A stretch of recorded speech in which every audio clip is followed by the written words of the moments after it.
Hello, hello, and welcome to Sustainability Chats with Friends. I'm so excited to be joined here today by Amy, who's working on the social side of the fashion industry and looking at the sustainability of all of that. And so, yeah, I'm so excited to learn from you today because I'm usually more on the environmental side. So, could you please share a bit about yourself? And then I want to hear all about your PhD research. Yeah, of course. Yeah, so like you mentioned, I'm doing a PhD in climate change and gender inequality in the fashion supply chain, which can be a bit of a mouthful to some people, but it's basically looking at how garment workers are impacted by climate-related events such as, flooding, drought, storms, and basically kind of trying to understand their experience and how fashion brands might be able to learn kind of how they can improve their supply chain and improve the workplace and the factories for these women who are kind of neglected. And it's all about just giving them a bit of a voice, which I feel like doesn't happen very often. Yeah, that's so true. That is so true. And I heard that is it 75% of garment workers tend to be women as well? Yeah, there is this huge, like gender basically comes into it because there's this huge divide. You have like 75% of garment workers are women. Mm. And my research is going to be focused now over in Cambodia. And Oh, I cool. think at the moment, 80% of the workforce are women. And, these women aren't, you don't see them in the supervisory roles. They're not the ones you're kind of communicating with on a day-to-day basis if you are a buyer. Women are very dominated in like the sewing and the cutting sections, places where wages are historically kept very low. There's not much chance for advancement, and this kind of has this huge impact on, their economic position and whether or not they can actually adapt to climate change. So that's kind of where the connection with gender comes in because people are always like, "Oh my God, how is that linked? Where's the connection?" And Yeah, yeah. Is that why you ended up choosing Cambodia? yeah, so actually, we've chosen Cambodia because we just wanted somewhere that was kind of an extreme example of this. There are four countries that are projected to lose, I think it's 1 million jobs due to extreme weather over the Oh, wow. next 5 years. And Cambodia specifically is projected to lose more than, I think, 65 billion of apparel exports, are kind of Wow. been wiped out by flooding and extreme heat. So yeah, it's a real interesting place to focus the work. And Yeah. then there's obviously all the politics and everything else that's around that. Like there's a huge bilateral trade agreement, which basically means in Cambodia the wages can be kept extremely low. And you get a lot of factories from China using Burmese workers in Cambodia and kind of exploiting it through that route because it's basically a channel where they can bring in factories and there's like not a lot of charge on exports and imports. So it's Crazy. a little bit of a loophole. So it's a very exploitative context. It sounds it. That's insane. Do you cover like potential solutions in your PhD, or is it more focused on the research and kind of presenting the facts? Yeah, so for like very much, I'm in the first year. We haven't been granted the research access yet. So kind of trying to go through at the moment a couple brands where I've got contacts, reaching out to them, seeing if they want to get involved with the research, because it's not something that's going to be kind of slamming brands. You know, Yeah. Obviously it's going to be critical, but having them help is ultimately going to help the workers. So I feel like them coming on board, they're going to learn so much. So hopefully someone will kind of going on all the avenues there. But Yeah. ultimately, if they do, there are solutions. And I think from the social aspect of things, like social dialogue is a massive part of that. And it's starting these conversations between workers and brands where workers can actually feel empowered and kind of not scared to say their experiences, state how they're feeling, and put that into action and actually come up with solutions that are worker focused and kind of not brand focused. I feel like a lot of the research and I think a lot of the strategies that are kind of in place by brands at the moment, decarbonization, life cycle assessment, repair, like these are great. These kind of reduce our climate impact at this stage. Mm. And, they're great for marketing, but Yeah. nothing addresses how workers are experiencing that climate impact and decarbonization efforts. One of my supervisors, a lot of his work's on that and Okay. about how it's kind of unjust. Mm. Um, a lot of these decarbonisation efforts can't really be put into the factories. It puts a huge amount of pressure on suppliers.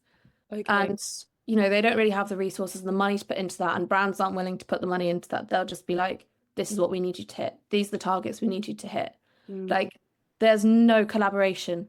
So I kind of think my strategy, hopefully, is just to kind of get the ball rolling and start that dialogue. I think that's so cool. And I think it's so important also to involve all of the parties who are going to be Mm. impacted by the plan eventually, or even just who are impacted by these severe Yeah. weather events or extreme weather events. That's super cool that you're doing that. My mind's going in so many different directions. It's now I'm like I have so many questions. I was doing some research again into fashion revolution, which started after the Rana Plaza tragedy, which was when Mm. the clothing factory collapsed and killed over 1,000 workers, and it was really devastating. But that then led to the creation of activist organizations like Fashion Revolution, and then also a few policies within Bangladesh to then Hmm. help ensure workers' rights and workers' equality and better workplace livelihoods, I guess. And Yeah. one of the things that I was reading about is that they were trying to get more women in places of superior power, Yeah. like places of leadership as well. So do you think that Cambodia could do that? Or not even just Cambodia, but like any other countries, do you think that they would Yeah. also, do you think that this is actually working? I'm guessing you have some good insight in. Yeah. Yeah. So one of my supervisors, Jean Jenkins, she's written loads of papers, and actually she is on the board at Fashion Revolution. So No she's way, super cool. amazing. My other supervisor, Hakan, he's on the board at Remake. Okay. So, there's a lot of, I guess, external bodies, and it's amazing to kind of see what they're doing. Like you mentioned, like the Bangladesh Accord, like the pay up schemes. They're definitely far more focused now, I think, on women and women garment workers. I feel like that's always been a focus, but I feel like now more than ever, gender equality is kind of pushing to the front, which is amazing. And Yeah. I feel like these these agreements are great, but brands don't really want to sign them. I Oh, think really? Levi's finally signed the Bangladesh Accord. I feel like it was just before Christmas. Yeah, I heard about it Um, recently but too. they've been being lobbied by Remake Fashion Revolution for like 8 years, I want to say. Wow. They they just yeah, brands just don't want to cooperate. And I feel like if it's going to eat into their bottom line, they're really resistant to it. Do you think that Like that's unless it's something? going to Oh, sorry. kind of explode into a huge marketing like disaster for them, Mm, there is no incentive. I feel like the only one of the only actions I think that is going to empower women at the bottom is by brands agreeing to pay more for the clothes that they buy. yeah. And like cost price is a massive thing. I think when I was in the industry as a buyer at merchandise, like you have these cost prices that are set by CEOs, head office, and like you have no leeway when you're speaking to the suppliers. Mm, This is the cost price that you're just set to. And then you see the markup, and it's kind of disgusting at the end of the day. Like you can't believe that something, let's say you paid £4.50 mm, per garment, mm. and you've ordered 50 of these dresses. And these dresses are then on the shelves selling for a retail price of £350. It just Wow. like doesn't compute. Like it doesn't make sense that we are a brand, say, and this is any brand, you're creating this huge profitable empire over here, but you're choosing to not say pay an extra £2. Like an extra £2 can make such a difference. And that's not even a lot. Like if you just commit to paying your suppliers a decent cost price so they can then pay their workers a decent wage, it would make all the difference. And Yeah. I feel like that's kind of where it's stuck at the moment. I think that's kind of where change is going to have to come from rather than being like, Sure. oh, let's try and do this, let's try and do this, let's do another accord. Like they are amazing and they're doing such great work. Mm. But I think change has to come from the brand side at some point, and it's currently not. Yeah, for sure. And do you think brand and policy? Because like This is one of the reasons why I'm excited to see what happens with extended producer responsibility Mm, when that's coming into force in the EU, because that's obviously a pricing mechanism. yeah, And I think financial mechanisms are so powerful. And so definitely. I had a couple of questions going off of that. One of them being, do you know if the £2 is the kind of price that it takes to actually make a difference? Or Mm, is there a way to calculate like what the figure would yeah. be that would actually make a difference in these workers' lives? It's amazing. I feel like I'm not the expert to comment on the figure. Like Yeah. I feel like I know from like what I've read, the industry I've been in, like Yeah. everything at the moment, almost anything would make a difference. Like Right. these workers, the workers who have been protesting in Cambodia, they're not protesting for like a living wage that we have over in, say, London. Yeah. They're protesting for like a minimum wage. Right.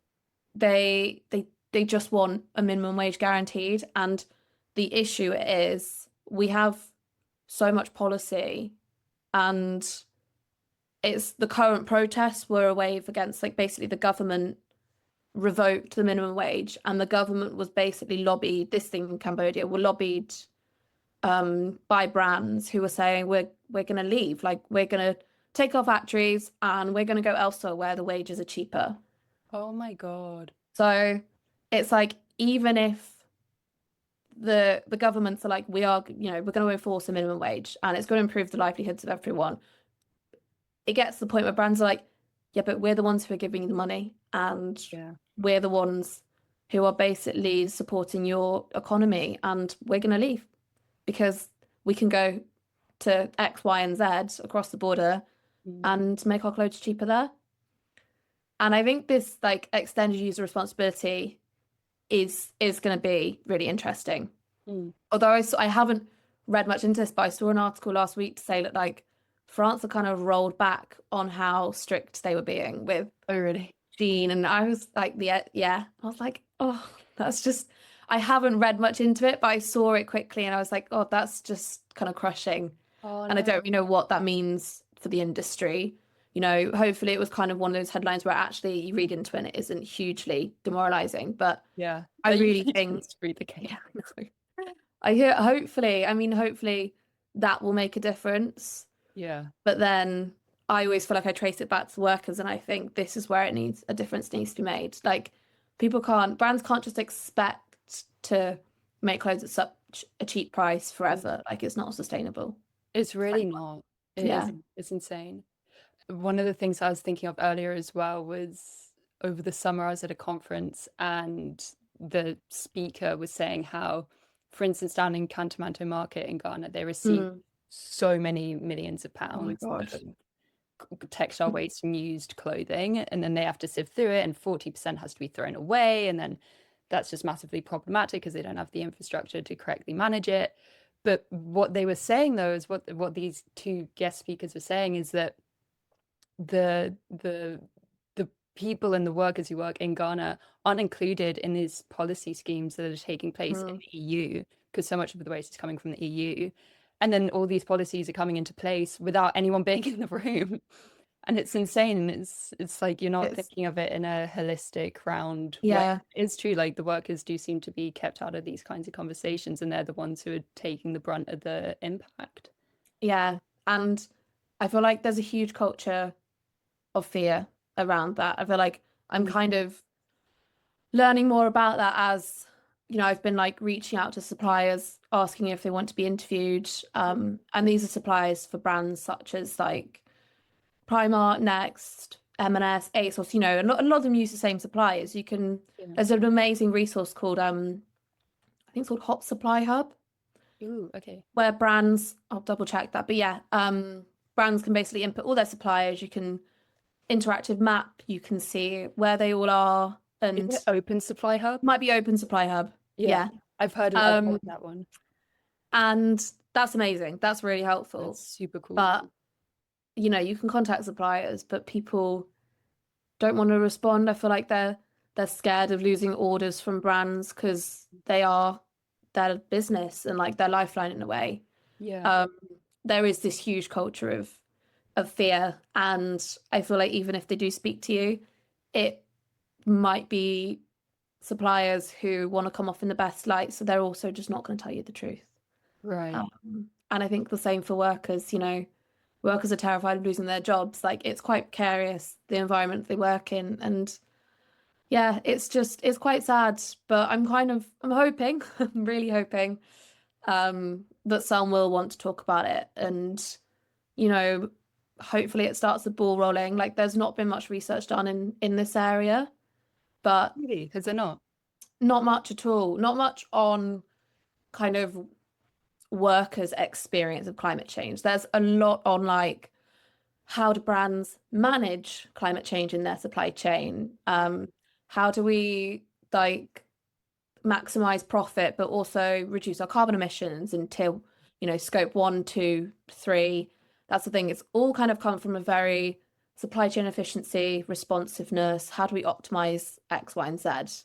Yeah. Basically, if it makes business sense, we're going to do it. And there's a lot of research in that area, but there's not a lot of research on how do other people experience climate change impacts. There's a lot on how the business experiences it, but not a lot on how the people do. So yeah, I feel like going back to what you said with workers being left out the conversation, I definitely think like we kind of need like a bit of an holistic approach to things. Like kind of, yeah. Yeah, I was gonna say one of the things I was Yeah. gonna ask you is, do you think it's limiting having climate change as the only metric? And do you think it does need to be more holistic in terms of like land use, water quality, air pollution, all of these other metrics as well? Yeah, definitely. I think there's a term for it. It's called a carbon tunnel vision. Yeah. Um, yeah, brands are just like scope 1, scope 2, scope 3, great. Yeah. We can, and it's amazing. You can record it and you can publish it. Like, great, at least you're doing something. Mm. But I feel like it completely neglects a huge part of the business. Like, well, what about all of the chemical and water impacts you're having, like in your factories? Like, you see these pictures of all the polluted rivers with chemical dyes in. It's just, that's mind blowing. Yeah. And you think you're really focused on your carbon emissions. Like what you could be doing is trying to find like sustainable dye alternatives that don't Right. leach into the environment. Yeah. Like, or you'll change your printing methods so you're reducing your water intake. Like Mm. there are a lot of other approaches, and I feel like when I was working on the sustainability policy when I was at Rixo, like these were a lot of avenues we were kind of exploring and looking at, and are very easy to implement once you kind of find the businesses who are willing to help brands do that. Okay. Um, there's just there is so much. There is actually so much that people can be doing. And I think, look, a lot of businesses and a lot of brands don't, because I can't remember what the exact financial boundary is, but you don't have to start recording all your sustainability stuff until you reach a certain size in your Mm. business. I really can't remember what it is. It's like 100 million or something. I It's don't know. something crazy. Revenue, And but it's like, well, huge. if you guys It's only started this, 5%. yeah, if you started this from the outset, like that's kind of where we need to be, I think. Like if you're starting a brand, like why not start it with the sustainable ethos and Yeah. I think sustainable that, initiatives? Like yeah. you're going to make life so much easier because you're going to have to do it at some point if you're successful. Yeah. Why not do this all now and kind of give yourself that edge over all these ridiculous fast fashion brands? Like you don't need to be another one of them. Yeah, I completely agree, completely agree. I've been having some conversations with a few, and some of them just say it's too expensive for them to change because they already started production. So I feel Yeah. like getting it right before you start production is Getting it right before you start, like, is probably like I say probably quite easy, but I haven't done it. But it's always one of those uh things. Like, oh yeah, yeah, easy, everything fine. easy, easy But peasy. when you do look at it, there are certain things you can do. You could literally decide to make clothes from recycled materials. Yeah. Like I met an amazing woman when I was at a sustainable conference before Christmas, and she basically sourced all of her materials from the Salvation Army. Okay, cool. So she'll give them a brief and it was, say, workwear shirts, women's workwear shirts, Mm. and they'll send her everything that's been donated that kind of fits her category. Oh, that's so And cool she that they can do that. literally reworks all these shirts into, say, a skirt or a Yeah. jacket. But they offer it to brands, and I'm like, that's amazing No because these clothes way. are I didn't already know in that. circulation. The brand Yeah, and tell me, honestly. the brand, I'm really going to butcher the name because I think it's Swedish, but it is Oh, spelled okay. Hjem. Is that the one that does men's suits, like reworked men's suits? Or So is that they're a different based, one? it might be a different one. She's Like, based down in Brighton, I think. ooh. Rach, she's called Rachel, the one who runs it. One, but it's yeah, it's amazing. And I was like, that's how people should be starting brands. Like everything's already in circulation. It Like really, if you start being sustainable from the outset, like you can make a positive impact rather yeah, than kind of contributing to the huge and like climate crisis that we have. yeah, for sure. And even if you wanted to do your greenhouse gas emissions as a part of that, because I'm a massive fan of calculating greenhouse gas emissions, just Yeah. because it is so quantitative and you really Yeah. like really can get to the nitty gritty. But I do think that there is a tunnel vision and Mm. people absolutely need to be taking all of the other factors Yeah. into I feel account. like a lot of brands, once they've done it, they're like, great, tick Yeah, box, done. done, But it's like, no, this done. is not this is This is, not the be all and end all, yeah. just the tip of the iceberg. But if you do source from secondhand sources, it's so much easier to calculate your greenhouse gas emissions because it's basically Yeah. in scope 3, it would be close to nothing, um, which is super cool. I did have another question though, which was I remember when I started doing a lot of research into and like learning about the circular economy and stuff. Mm. I remember one of the most mind-blowing facts to me was that recycling was the worst case scenario in this circular economy because it doesn't preserve material value as Yeah. well as all of the other loops do. And so I was just wondering, was there something that you've come across in your research that's kind of been a mind-blowing kind of like, wow, I didn't know that until I started researching this? Wow. Oh my God. It's funny that you mention recycling because I feel like I remember my mind was literally blown when I read the research from, I think it's like from Oxfam, Salvation Army, and it's actually like most of the clothes that people donate do go to landfill. I Yeah. remember, and like the research that's been done where people have put like the air tags on something they've donated and it's ended up in Ghana. And this like, and it's like, wow, I thought that was going to be sold in my local Oxfam shop. Yeah. But because they're so inundated with clothes and clothes that come in poor quality, they've got holes in. I mean, you've probably seen, I feel like you walk into a charity shop now and rather than finding like an amazing knit jumper, you find something from Shein. Yeah. Yeah, so much of it and so much of Zara as well. So much Zara. I feel like that really blew my mind because I was like, wow, feel like I've been lied to here. Yeah, it is Uh, deceptive. yeah, that was crazy. Um, and I feel like like the gender side of everything, for me, it didn't blow my mind because I kind of feel like I knew how exploitative the industry was. Like, Right. you know, how much they rely on women, how little they're paid, Mm, how little like, a lot of these workers work piece rate. So they're basically paid on how many red dresses they make mm, in a day. So, if there's extreme heat stress and they can't really work and they're fainting, like they're having to take extra breaks, say they might make something like 40 red dresses in a day mm, compared to 80 red dresses they might usually make. Like that means they're taking less home mm. each day. And it's only going to get worse with climate change. And I feel like that is disturbing to me. But I was like, it doesn't even surprise me with the Yeah. industry. Yeah. But then I tell people and they're like, what? I'm like, yeah, like that top you're wearing from Mango probably isn't like, it's not sustainable. Mm, Like it's probably it's the same as wearing something from Zara, Shein, like they're made a lot of these things are made in the same factories. Boohoo, like, you know, just because you've paid more for it doesn't mean it wasn't made under the same exploitative conditions. I yeah. think that that blew my mind, and now I feel like I'm accustomed to it. But when I tell people that something like that, I feel like they're like, oh my God. Like, and they probably feel like they've been lied to. Yeah, Um, I wouldn't be and I surprised. feel like because so many of these brands, are owned by Intertax, like Mhm, who owns Zara, mhm, like Masoma Dutti, like they're completely different price levels, but they're owned by the same brand. They're mhm. gonna make their clothes in the same factory. They'll just be made of slightly different material, but they'll still be made by the same exploitative workers. Yeah. So there really isn't a difference, and I feel like there's no transparency, so consumers just don't really know.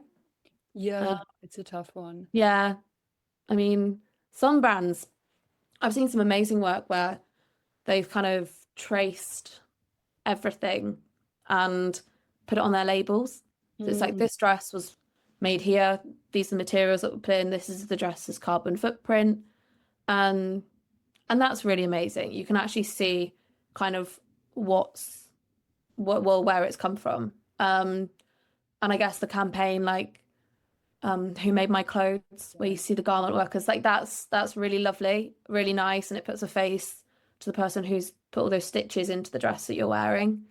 It would be amazing if, say, those could come together and you could have like the face of the garment worker who made your dress, and know how much they were paid. Imagine how nice that would be. That would be amazing. I feel like there's so much people can do. Yeah, I don't know. I feel like I read stuff and it still blows my mind. Like the facts about Cambodia that we spoke about earlier. I found that out a couple of weeks ago and that blew my mind. It is amazing, Um, and I feel like that would probably blow the minds of people who were sourcing from there. But for I sure. don't know if it blow the minds enough to make them do something about it. They might be like, oh God, we're going to have to relocate our factories in the Yeah, future, but it might not be like, okay, we're going to have to put climate resilience plans into action. I yeah, think and actually probably fix the the problem. former. Yeah. So, yeah. Oh, you talk about so many great things in that. And I remembered what I was going to ask you earlier as well. But yeah, I'm curious, which brands do you like that are really transparent? Because like the ones that come to mind are like Nudie Jeans for me. Like I think they Yeah. do such a great job of that. And I It's really saw a funny. I label the other actually, day. yeah. Oh, sorry, I was just gonna say I No, saw no, go a on. label the other day that had the seamstress's face on it, but I cannot remember I'm gonna think of Oh it. my God, I that's can't remember amazing. where I was. I'm gonna have to like retrace my life for the last few weeks and remember. I I always like the brand because I feel like a lot of people ask me, they're like, well, where would you shop from? Like what brands are doing something that's like really transparent and really cool? I mean, Finisterre are a really cool brand. Yeah, they're really good. Like based down in Cornwall, they're extremely transparent with their supply chain. Mm, They make things to last. They have a repair center where you can take in your clothes. I feel like that's a huge thing. Like a lot of people now, it's so easy, isn't it? yeah, You've got a hole in a t-shirt to be like, well, that's fine. I'm just gonna go and buy another one. I'm gonna put this in the bin. yeah, Like, if that was your, say, Finisterre t-shirt, you'd be able to one, you could learn to repair it yourself. Like they're so easy. There's so many YouTube tutorials. But two, you can take it to the shop and they'll repair it for you. They'll put a patch on your down jacket, which means you can get another like 15 years out of a jacket rather than spend 150 quid on a new one. yeah, And it's I feel like the whole idea of like repair and reuse is hugely, hugely important. So I feel like any brand championing that and kind of getting behind that and is amazing. And I yeah. feel like a lot of them admittedly are the kind of outdoor wear sector. I know Arc'teryx offer it, Patagonia offer it. Mm, Walk into a store, get something repaired. And it's kind of this idea that something's for life, not just like yeah, a throwaway garment that costs you £10. Um, I really think that's part of the shift that's needed. And it's amazing. I worked with consultancy doing some research on kind of consumer behaviors and basically how people view their clothes and what that's value they have to them. yeah, And it was amazing. Like some people are like, well, I buy an outfit every week for a new social occasion. And that's me. I have nothing to wear in my wardrobe. I've got to go and buy something brand new. Um, but it was really interesting because the people who were saying that were also saying, well, if a brand offered a repair service, or even a rental service, I would use that. Oh Like, yeah. and Okay. I would engage with that. And, actually, maybe there is some value in renting someone's dress for the weekend, or maybe there is some value in repairing the dress I've got in my wardrobe where with a broken strap. Like, Mhm. I would rewear that and reuse it. And I feel like it's kind of building that sentiment that we have with our clothing. Yeah, for sure. Like, I know, like you, there are some things in my wardrobe I'm like, I would never let anyone else wear this. I would never let, like, I would never sell it. I like it's Yeah. even if it doesn't fit me, I'm like, I love this. Yeah. Like, Yeah. this is mine. Admittedly, I would probably sell it on if it didn't fit anymore. But there's like something about having an item of clothing that I just love and I'm just obsessed Yeah. with. Yeah. So I think that's really interesting. And I feel like brands kind of need to jump on that a bit more. For sure. I think so as well. And I've been loving seeing what Sojo's doing as well, Oh setting my up their God. Yeah. repair and alterations as well, like tailoring Amazing. hugs Yeah. within shops around London and Selfridges as well. Like that Yeah. looks incredible to see. It's so cool. Yeah. It's funnily enough, I know that Rixo actually offer that in their head store Do they? flagship. Yeah, you could like you buy a dress and you can go and get it altered, which is amazing, like really amazing. Because you're probably gonna love it a bit longer if you've had it altered to fit you perfectly. Yeah, for sure. Um, but yeah, I don't know if anything else in their sustainability policy kind of backs that up, but that's an amazing thing that they're doing, and hopefully other brands can kind of jump on that. Yeah, and I'm hoping also that if, because it seems very trendy and it seems very cool, Hmm, but I'm hoping it's here to stay. It seems like it's here to 100%. stay. And Yeah. if that is the case, and then I'm then hoping that it'll kind of help instigate that wave of like, okay, Hmm. these sustainability actions are actually saving me money for one, making me love my clothes for two, making me look fantastic for three. Yeah. Like I'm hoping it's a good like push towards other sustainability actions as well. Yeah, I hope it's not kind of a high street fad. And Yeah. yeah, it would be amazing. Sojo actually released a report last week. I Oh my so did God. get And it that. showed like the climate impact of repairing your clothes. I Mm. can't remember the facts off the top of my head. I don't want to I get them was wrong, trying but to as well I was earlier. I was like, oh my God. I want to say it was something like 40%. Like It, you save like 40% emissions just by yeah, repairing something. I think it was that. yeah, it was incredible. I'm wondering if I should get it up quickly because it was so good. It was so powerful. And I love Rap's work. Like all of their Well, yeah. um other reports that they've done on consumer behavior and stuff is Oh so my interesting. gosh. That is just fascinating. And I think when you see a fact like that, that's so blunt, Yeah. it is shocking. And it kind of makes you think, why aren't we doing this? Why isn't this like an everyday thing? Yeah, I agree. This one that I saw is for every 5 items repaired, 4 displace a new purchase, resulting in a displacement rate of 82%.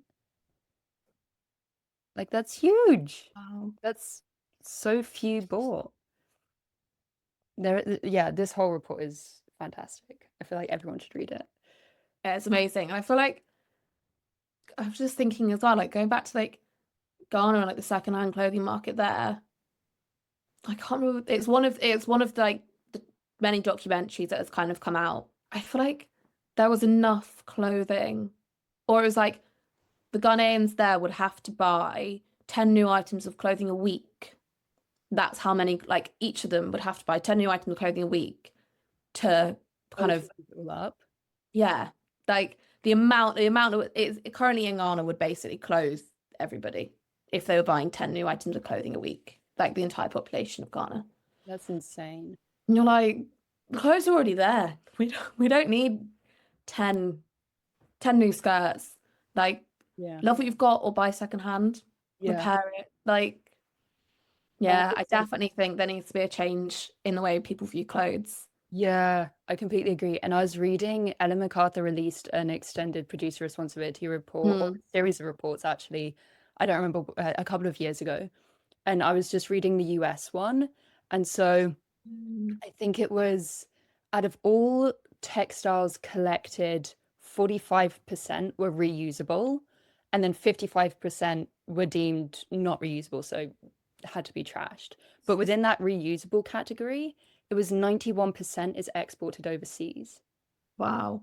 Huge. And only 9%, like the creme de la creme, like the Yeah. high brands, good Wow. quality gets resold within the US, but the rest of it gets exported. And I know that the US isn't a massive exporter to Ghana. I think they export more to Canada and Guatemala, which I was quite surprised about for Canada. But Yeah, funny you say that. We actually went out, my partner and I, to Guatemala a couple years ago, oh yeah, and we were literally blown away by how many secondhand, I guess, thrift warehouses there were. I imagine like thrifting in the US, it was literally like someone had dumped one of these thrift stores like in really? the middle of Guatemala, and they're everywhere. Oh, And we were like, okay, wow. Like, I think I picked up a pair of brand new Hoka trainers for £15 no way. out. Like, I was like, are these real? Are they? And like the amount of branded clothing that was out there and in amazing condition was crazy. That's insane. Yeah. Were you there on research? No, we were there on holiday actually. Yeah. I've been wanting to go. It's amazing. But Yeah. yeah, I just never really thought about that, like I guess that route um for exporting. But yeah, Yeah. crazy. It is wild. It is so wild. And then something else I wanted to ask you about was you were talking about dyes earlier, and we were kind of talking about like measuring climate change and all of these Mm, things, but then also brands might just, once they figure out like how bad it is to produce in some of these countries, that they might just move to countries that seem to be more mm, ethical. But I guess my question is, do you think it's actually feasible for them to try and help factories improve like their wastewater treatment systems? Because those are really expensive and really hard to do. But mm. if they did that, I'm guessing that would also help, at least to an extent, improve workers' lives, but also the local communities' lives, because then their water won't Yeah. be polluted. Like actions like that, do you think that that would Yeah. come to I be? feel like everything's definitely interconnected. So say you've got a brand and they're based in Cambodia, they know that they're kind of extremely vulnerable to floods, extremely vulnerable to drought. Like their workers are suffering heat exhaustion. The workers' accommodation is getting flooded. There's a lot of like disease and kind of like health related consequences of that. Like, you know, if they were like, right, relocating our factories to say Turkey, Europe, like Italy just isn't an option. We're completely saying no. They Mm. were like, what if we actually decided to hear these concerns and put in something that would prevent heat exhaustion? So, you can change the roof. There's been quite a bit of research on like changing the facilities themselves, the roofs, so they don't absorb as much heat, Mm. giving your workers regular breaks, kind of upgrading the infrastructure so they can access water. They've like it's the small things like what we would have in a normal office that they probably don't. Like we're not exactly chained to our desks in a boiling hot office, Yeah. we're not restricted in terms of our breaks or our water. So, Mm. what if we kind of said, this is what we're going to implement in a factory?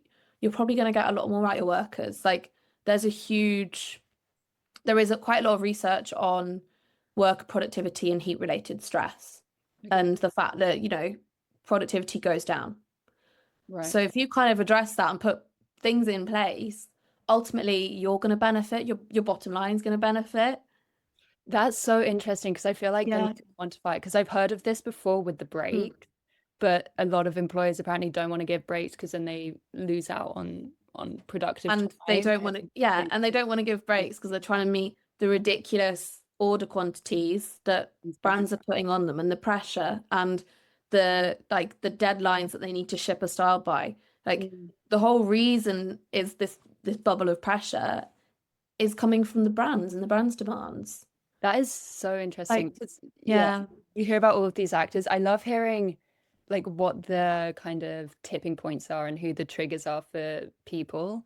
And it sounds yeah. like the brands really are it. Because I didn't even, because that would be such a good scheme if you're a brand. Because I didn't even think about the roofing before. No, I literally didn't know much about it. So a lot of the work that's been done on climate change and workers, there's a huge amount on heat stress. So Mm. I was reading a study of the week about how these researchers have basically like seen the different heat stress under different types of roofs and basically been like, number three, I think it was like a white roof, like they'd even tried a grass roof. It was all these different approaches. This is going to work. This will significantly improve worker performance and reduce heat related like That's stress. so interesting. But I feel like that wouldn't Fascinating. be Yeah. that expensive to implement. Probably Like not. in the grand scheme of things, if Yeah. you're a big brand, like that's a pretty low, Hmm. like that's got to be low hanging fruit. I really want to read that, Yeah. like see Yeah. what it So would that's be. fascinating. Yeah. But I know there's a lot less research that's been done on kind of flooding, I guess the other climate change impacts. Like a lot of workers live in accommodation that's near the factories. Mm. They live in accommodation that's kind of provided by the factories. And, a lot of this is kind of extremely inadequate. Like the water runoff, like you said, from chemicals is probably going to be flowing near their water resources. It's probably going to be flowing nearby where they're living and breathing in these chemicals. Like it's likely that in a flood event, their accommodation is going to flood. Like they're putting their belongings on stilts. They're sleeping kind of on higher ground so they can avoid the flood water. So there's all these like kind of health related consequences with that. And it's, I feel like it's easy for us to be like, well, come on, you can implement this and you can do this. And I know there's all the politics of and the cultural constraints of each country.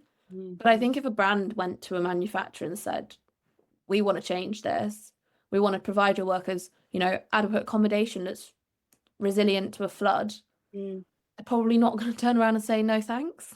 Yeah, I'd be surprised if they did. Yeah. So it's really interesting. I'm really interested to kind of see what will come out of the research at the end of this year. Yeah, I am too. Because obviously a lot of the knowledge at the moment is kind of derived from what already exists and kind Right. of what people have already done Mm. and a lot of, I guess, advocacy brands and like their reports, like Fashion Revolution, Remake. Mm. So it would just be interesting to see, if I get something completely new or the workers kind of just reinforce what is out there already, but is kind of fragmented. So yeah, it'll be fascinating. Are you able to publish it? Like, would theoretically I be able to read it?